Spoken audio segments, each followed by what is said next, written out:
इसके लिए भी आप सबको मैं बहुत बहुत साधुवाद देता हूं, आप सबको बधाई देता हूं। महात्मा ज्योतिबा फुले का जीवन वो हम सब के सामने है। उन्होंने महात्मा ज्योतिबा फुले ने उस समय देश और समाज को जगाने का काम किया था जब भारत माता ये गुलामी की बेड़ियों में जकड़ी हुई थी, हम सब जानते हैं। उन्होंने अपना संपूर्ण जीवन भारत माता की गुलामी की जंजीरों को काटने और समाज में फैली हुई कुरीतियों का उस समय में डट करके विरोध किया। चाहे वो विधवा विवाह था, उसका उन्होंने समर्थन करने का काम किया है। महिलाओं को शिक्षा का अधिकार दिलाने का काम, छुआछूत को खत्म करने का काम और समाज को सशक्त और मजबूत बनाने का काम महात्मा ज्योतिबा फुले ने किया है। आज उनकी जन्म जयंती को लेकर हम एकत्र हुए। मैं राष्ट्रीय सैनिक सेवा समाज के तमाम पदाधिकारियों का दिल से धन्यवाद करता हूं कि उन्होंने ऐसे महान व्यक्तित्व की जयंती के अवसर पर हम सबको एकत्र करने का काम किया है। ऐसे महापुरुष को याद करते हुए राष्ट्रीय जागृति महासम्मेलन का आयोजन करना और उनके प्रति चर्चा और उनके प्रति सच्ची श्रद्धांजलि, भाइयों उन्होंने अपने विचारों, संघर्षों और कर्मों से सामाजिक परिवर्तन करने का काम महात्मा ज्योतिबा फुले ने किया है। मुझे खुशी है कि महात्मा ज्योतिबा फुले न केवल एक महान समाज सुधारक थे, बल्कि एक ऐसे दृष्टा भी थे जिन्होंने समाज की गहराई में फैले अन्याय और भेदभाव को न केवल पहचाना बल्कि उसके विरुद्ध आजीवन संघर्ष भी करके उसको समाप्त करने का काम वो महात्मा ज्योतिबा फुले ने किया। मुझे ये भी खुशी है कि उन्होंने बालिकाओं की शिक्षा, विधवा विवाह, दलित उत्थान और शोषण के विरुद्ध आवाज उठाई है। उस दौर में जब ये बातें सोचना भी कठिन था, उनका कहना था, महात्मा ज्योतिबा फुले बोलते थे कि शिक्षा ही व्यक्ति और समाज का उत्थान कर सकती है। ये महात्मा ज्योतिबा फुले का विचार है। और मैं आप लोगों से आज इस मौके को एक अपील भी करना चाहूंगा कि हम सब संकल्प लेकर के ऐसे अवसरों के ऊपर हमें शिक्षा के अंदर आगे बढ़ना चाहिए, जो हमारे पूर्वजों ने लगातार शिक्षा में अग्रणी भूमिका में आकर के काम किया। मुझे ये भी खुशी है कि उन्होंने सबसे पहले जब महिलाओं को शिक्षित करना अपराध माना जाता था, उस समय में सबसे पहले महात्मा ज्योतिबा फुले ने आगे आकर के अपने परिवार, अपने घर से ही माता सावित्रीबाई फुले को शिक्षित करने का काम किया। शिक्षित करने का ही काम नहीं किया, देश के अंदर सबसे पहले महिला विद्यालय खोलने का काम भी अगर किसी ने किया है तो महात्मा ज्योतिबा फुले ने किया है। भाइयों, उनका सपना था कि एक समता पर आधारित समाज, जहां हर व्यक्ति को गरिमा और सम्मान अवसर प्राप्त हो, ये महात्मा ज्योतिबा फुले की सोच थी। आज जब अखिल भारतीय सैनिक सेवा समाज महात्मा ज्योतिबा फुले की जयंती पर राष्ट्रीय जागृति महासम्मेलन का आयोजन कर रहा है, तो यह उनके प्रति सच्ची श्रद्धांजलि उनको होगी। मैं इनका दिल से धन्यवाद करता हूं। यह एक संकल्प है, हम उनके अधूरे कार्यों को पूरा करेंगे।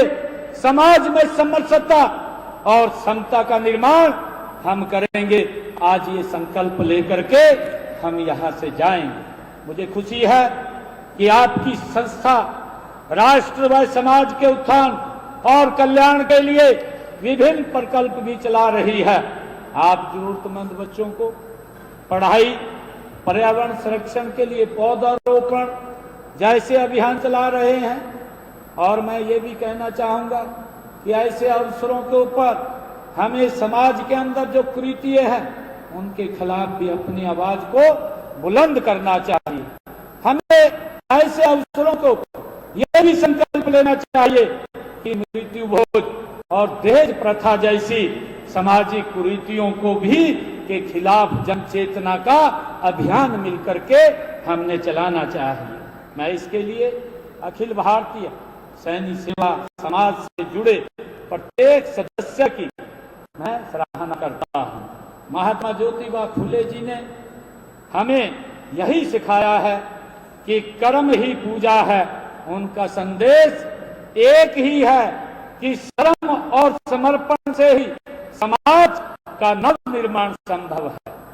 उनकी हम सब जानते भी हैं कि महात्मा ज्योतिबा फुले की धर्मपत्नी माता सावित्रीबाई फुले जी भी एक महान समाज सुधारक रही हैं। उन्होंने महात्मा ज्योतिबा फुले के साथ कंधे से कंधा मिला करके उन सामाजिक बुराइयों को समाप्त करने में अपना महायोगदान दिया है। और महिलाओं की चाहे शिक्षा की बात है, महिलाओं को चाहे सशक्तिकरण की तरफ उनके अधिकारों को लिए उन्होंने अपना दिलाने के लिए जीवन लगाया हो, ये प्रेरणा अगर कहीं से मिली है तो महात्मा ज्योतिबा फुले ने उस समाज को दी है। महात्मा फुले जी के आदर्श हमारे लिए दिशा सूचक भी हैं। उन्हीं के ही अनुरूप माननीय प्रधानमंत्री नरेंद्र मोदी जी ने सबका साथ, सबका विकास, सबका विश्वास और सबका प्रयास का मंत्र आदरणीय नरेंद्र मोदी जी ने दिया है। इस पर निरंतर हम मिलकर के काम कर रहे हैं। हमारी ये डबल इंजन की सरकारें आदरणीय मोदी जी के नेतृत्व में महात्मा ज्योतिबा फुले द्वारा दिखाए गए मार्ग के ऊपर गति से आगे बढ़ रहे हैं। ये हमारे लिए बड़ी खुशी की बात है। जहां महात्मा ज्योतिबा फुले जी ने बेटियों को शिक्षा का अधिकार दिया है, वहीं पर आदरणीय नरेंद्र मोदी जी ने बेटी बचाओ बेटी पढ़ाओ अभियान को गति से आगे बढ़ाने का काम किया है। इस सामाजिक कुरीति के प्रति उसको समाप्त करने का काम वो आदरणीय नरेंद्र मोदी जी ने किया है। हम देखते भी हैं, चाहे गरीबों को आवास की बात हो, स्वास्थ्य की बात हो, गरीब व्यक्ति अपना इलाज करा सके, चाहे स्वच्छता की बात हो, सामाजिक न्याय का आधार बन करके, यह सब महात्मा ज्योतिबा फुले के विचारों को 21वीं सदी के भारत में साकार करने के आदरणीय प्रधानमंत्री हमारे के संकल्प का ही एक परिणाम है। इसको लेकर के गति से हमारी सरकार आगे बढ़ा रही है। मुझे खुशी है कि सैनी समाज एक का इतिहास प्राचीन और गौरवशाली रहा है। आपने हमेशा से ही श्रम, त्याग और सेवा को अपना धर्म माना है। कृषि, बागवानी और जनसेवा में इस समाज का महत्वपूर्ण योगदान अतुलनीय रहा है। सामाजिक क्रांति के अग्रदूत महात्मा ज्योतिबा फुले वह भारत की प्रथम महिला शिक्षिका माता सावित्रीबाई फुले समाज, ये हमारे सैनिक समाज के रत्न हैं। वे समाज के हर वर्ग के प्रिय हैं, वे अज्ञात शत्रु हैं। उन्होंने समाज में विशेषकर महिला शिक्षा के क्षेत्र में क्रांतिकारी कार्य किए हैं। इसी प्रकार हमारा कमजोर वर्गों के उत्थान के लिए उन्होंने अपना जीवन लगाया है। मुझे ये भी खुशी है कि इस समाज ने बड़े महान ऐसे हीरे दिए हैं। हम सब उनके बारे में जानते भी हैं, हम सबको मालूम भी है। हम ये भी जानते हैं कि हमारे समाज से संत लक्ष्मी दास जी महाराज जो एक बड़े संत हुए हैं, जो पूजनीय हैं। और हम ये भी जानते हैं कि मैं अभी पंजाब के उस पवित्र स्थल से आया हूं जहां पर आज खालसा पंथ की भी स्थापना हुई। गुरु गोबिंद सिंह जी की उस सेना के अंदर हमारी बीबी हरशरण कौर जी, उसको कौन नहीं जानता। पंजाब के इतिहास के अंदर उसका नाम, जिस समय मुगलों का अत्याचार बढ़ रहा था और गुरु गोविंद सिंह जी के बेटों को भी उन्होंने शहीद कर दिया था, उनके साथ कई सैनिक भी शहीद हो गए थे। और मुगलों ने, जालिमों ने जो यह आह्वान किया था कि इनको अगर कोई अग्नि देगा उसको भी मौत के घाट उतार देंगे, उस समय के अंदर बीबी हरशरण कौर उन मुगलों के साथ लड़ी और उनको दाह संस्कार करने में आगे आकर के उसने बड़ी भूमिका अदा की है। ये भी आपके समाज से है। हम ये भी जानते हैं कि आपके ही समाज से जो हमारे बल्लभगढ़ रियासत के गुलाब चंद सैनी जी और बिहार में सामाजिक क्रांति के अग्रदूत रहे बाबू जगदेव प्रसाद जी, जैसे महान समाज सेवक, हॉकी के जादूगर मेजर ध्यानचंद जी, जिनके नाम से आज रत्न अवार्ड भी दिए जाते हैं। मुझे खुशी है कि जैसे खिलाड़ियों तथा चंडीगढ़ में रॉक गार्डन के निर्माता नेकचंद जी जैसे जो हमारे पद्मश्री जिनको अवार्ड मिला है, ऐसे महान कलाकार भी इसी समाज की ही देन है। मुझे खुशी है कि स्वतंत्रता में भी, आंदोलन में भी आपके समाज से बड़ा योगदान रहा है। आजाद हिंद फौज के सेनानी सरदार महेंद्र सिंह जी व अजीत सिंह जी तथा हरि सिंह जी सैनी जैसे स्वतंत्रता सेनानी इसी समाज में ही दिए हैं। मुझे ये भी खुशी है कि महात्मा ज्योतिबा फुले जी जैसे महापुरुषों द्वारा दिखाए गए मार्ग पर चलते हुए हरियाणवी एक की भावना से सभी वर्गों के कल्याण व उत्थान के लिए निरंतर हमारी सरकार कदम से कदम मिला करके आगे बढ़ रही है। ये मेरे लिए बड़ी खुशी की बात है। हम सब जानते भी हैं, देश के यशस्वी प्रधानमंत्री आदरणीय नरेंद्र मोदी जी के कुशल नेतृत्व में जो सबका साथ, सबका विकास, सबका प्रयास और सबका विश्वास की नीति पर आगे हम बढ़ रहे हैं। हमारी सरकार ने गरीबों का कल्याण और हमारा संकल्प था, संकल्प है और संकल्प हमारी सरकार का रहेगा। आदरणीय मोदी जी के नेतृत्व में हम गति से इसको आगे बढ़ा रहे हैं। मुझे ये भी खुशी है कि विकास हमारा आधार गरीब का सशक्तिकरण है। लास्ट माइल डिलीवरी पर फोकस के लिए इन वर्गों का जीवन बदल दिया है। वंचितों की सेवा का यह संकल्प सच्चा सामाजिक न्याय है। ये हमने संकल्प लेकर के हमारी सरकार काम कर रही है। मुझे ये भी खुशी है कि हमने जब से ये जिम्मेवारी मिली है तब से आकर के ओबीसी समाज के लिए हमारी सरकार ने आदरणीय मोदी जी के नेतृत्व में जो क्रीमी लेयर की व्यवस्था 8 लाख रुपए थी, हरियाणा के अंदर भी हमने उसको 8 लाख रुपए करने का निर्णय किया। और भाइयों, हमने ये भी निर्णय किया ओबीसी समाज को पंचायती राज संस्थाओं चाहे स्थानीय निकाय संस्थाओं के अंदर भी 5% का आरक्षण देने का काम ये हमारी सरकार ने किया है। हमने ये भी निर्णय किया है कि पिछड़े समाज के बच्चों जो गरीब परिवार से आते हैं, पढ़ाई का खर्चा उठाना उनके लिए बड़ा मुश्किल होता है। हमने निर्णय किया है जिन परिवारों की इनकम 3 लाख रुपए से कम है, ऐसे परिवारों के बच्चों को देश में पढ़ाई के लिए, विदेश में पढ़ाई के लिए, देश में पढ़ाई के लिए 15 लाख रुपए, विदेश में पढ़ाई के लिए 20 लाख रुपए 4% ऋण के ऊपर देने का हमने निर्णय किया है।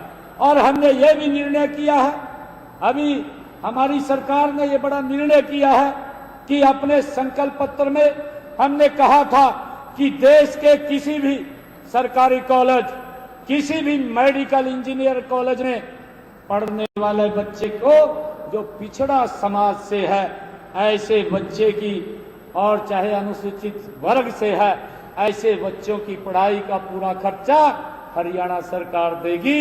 ये निर्णय भी हमने अभी किया है। भाइयों, हमने ये भी निर्णय किया है कि इस संकल्प को पूरा करने के लिए हमने शैक्षणिक सत्र 2025-26 में अनुसूचित जाति और ओबीसी समाज के सभी विद्यार्थियों को पूर्ण छात्रवृत्ति देने का निर्णय भी ये हमारी सरकार ने किया है, ताकि गरीब बच्चे को पढ़ाई के लिए दिक्कत ना आए। उसको हमारी सरकार निरंतर आगे बढ़ाने का काम कर रही है। आज मुझे खुशी है कि आप सब लोग इतनी भारी संख्या में आज यहाँ पर पधारे हैं। हमने हरियाणा में ये भी एक निर्णय किया है, क्योंकि गति से ये सरकार निर्णय करने का काम कर रही है। पहला हरियाणा देश का राज्य बना है जिसने अपने किसान की 100% फसल एमएसपी पर खरीदने का निर्णय हमने किया है। भाइयों, हमने जो हमारे किसानों की समस्याएं थी, हमारे हरियाणा प्रदेश के अंदर जो पट्टेदार किसान था, जब पाकिस्तान और हिंदुस्तान का बंटवारा हुआ, बहुत सारे हमारे लोग पाकिस्तान से हमारे हरियाणा के अंदर आकर के बसे। सरकार ने जमीनें लौट की, परंतु मालिकाना हक उनको नहीं दिया। परंतु हमने आकर के गति से काम किया, विधानसभा में एक्ट बना करके ऐसे किसानों को मालिकाना हक देने का काम ये हमारी सरकार ने किया है।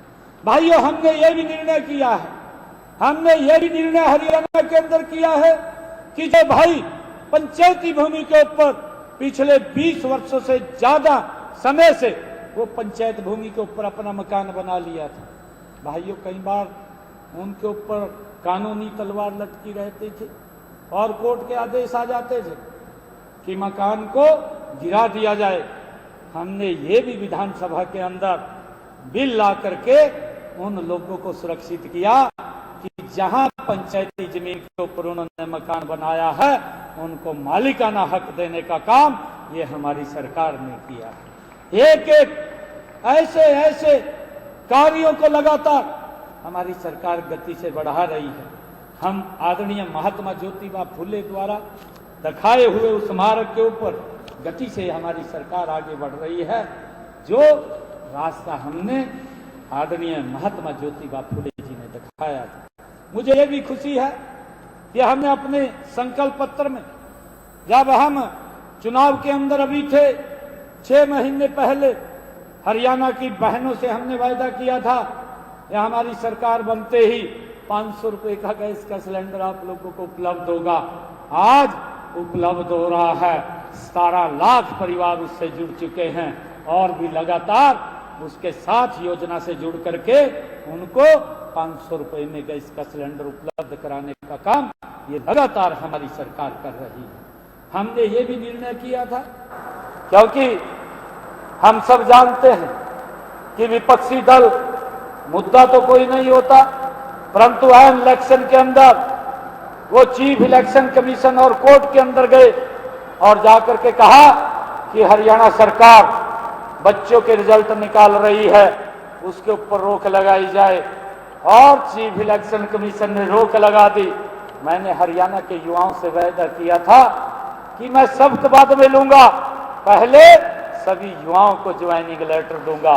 मुझे खुशी है आप लोगों को बताते हुए 8 तारीख को जब रिजल्ट आया, मैंने हरियाणा के 26,000 युवाओं को बिना पर्ची खर्ची के हरियाणा सरकार में ज्वाइनिंग लेटर दिया, बाद में अपने आप ज्वाइन किया। ये मेरे लिए बड़े गर्व की बात है। भाइयों, हमने ऐसे हरियाणा प्रदेश के 1,20,000 युवाओं को भी सुरक्षित करने का, उनकी नौकरी को ये काम किया है। ये भी निर्णय हमारी सरकार ने किया है। मैं आप सबका, यहाँ आप लोग पधारे हैं, मैं हरियाणा की इस भूमि पर आप सबका पुनः बहुत बहुत स्वागत और दिल से धन्यवाद करता हूँ। और अंत में मैं आप सबको पुनः बैसाखी के इस महापर्व की बहुत बहुत हार्दिक बधाई और शुभकामनाएं देता हूँ। साथ ही महात्मा ज्योतिबा फुले जिनकी जन्म जयंती हम मना रहे हैं, उनके जन्म जयंती पर महात्मा ज्योतिबा फुले को मैं श्रद्धा पूर्वक नमन करता हूँ। मुझे ये भी आप लोगों को बताते हुए, क्योंकि महात्मा ज्योतिबा फुले आज बैसाखी का पर्व और कल डॉक्टर भीमराव अंबेडकर जी की जयंती, और कल डॉक्टर भीमराव अंबेडकर की जयंती के अवसर पर देश के यशस्वी प्रधानमंत्री आदरणीय नरेंद्र मोदी जी हरियाणा में आ रहे हैं और हरियाणा को विकसित हरियाणा में मजबूती से जोड़ने का काम तो आदरणीय प्रधानमंत्री जी कर रहे हैं। कल बहुत बड़ी 2 परियोजनाओं का आदरणीय प्रधानमंत्री जी हरियाणा के लोगों को समर्पित करेंगे। एक महाराजा अग्रसेन हवाई अड्डे को, वहां से ये हरियाणा का पहला हवाई अड्डा जो दुनिया के साथ जुड़ेगा और जो देश के साथ जुड़ेगा, कल उसका उद्घाटन करने के लिए आ रहे हैं। दूसरा 800 मेगावाट का यमुनानगर के अंदर सुपर क्रिटिकल यूनिट का भी शिलान्यास करने के लिए आ रहे हैं। कल आदरणीय प्रधानमंत्री जी जो विकसित भारत का सपना आदरणीय प्रधानमंत्री जी का है, उस विकसित भारत को और गति देने के लिए हरियाणा में विकसित हरियाणा बनाने के लिए आ रहे हैं। उनका भी हम जोरदार स्वागत करेंगे। मैं आप सबको आज यहाँ पर आप पधारे हैं, मैं हरियाणा के मुखिया के तौर पर आप सबका दिल से बहुत बहुत धन्यवाद करता हूँ। और एक बात आप लोगों को जरूर कहूँगा, भाइयों, सम्राट चौधरी जी बैठे हैं, हरियाणा के बाद इब्जा बिहार की बारी है।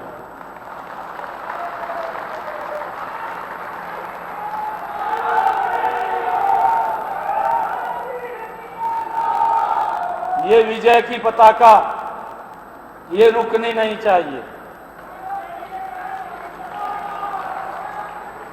ये विजय का झंडा ये बिहार के अंदर भी फहराया जाएगा और हमारे सम्राट चौधरी के नेतृत्व में फहराया जाएगा।